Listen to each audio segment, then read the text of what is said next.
Hello दोस्तों, आज हम एडिशन प्रिंसिपल देखने वाले हैं। ये बेसिक प्रिंसिपल है काउंटिंग का।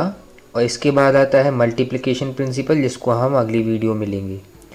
तो ये क्या कहता है, जैसे हमारे सामने दो काम हैं, काम एक और काम दो।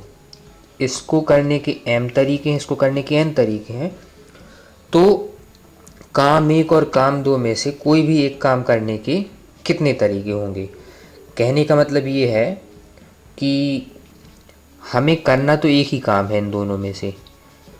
जैसे मान लीजिए, हम इसको काम ना कह के चुनाव भी कह सकते हैं। वो क्वेश्चन टू क्वेश्चन डिपेंड करेगा कि क्या करना चाहते हैं हम जैसे यहाँ लिख देते हैं कि 3 बॉल्स हैं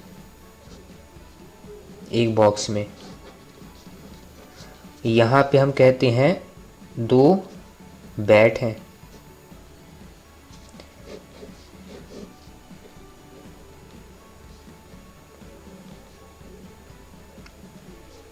और अब मुझसे कहा जाए कि एक बॉल या एक बैट ले आने के कितने तरीके हैं, तो मैं कहूँगा कि 5 तरीके हैं। क्योंकि मुझे एक बॉल या एक बैट ले आना है, तो मैं एक ये बॉल ला सकता हूँ, या ये बॉल ला सकता हूँ, या फिर एक बैट ये ला सकता हूँ, या एक बैट ये ला सकता हूँ। क्योंकि मुझसे एक चीज़ लाने को कहा गया है।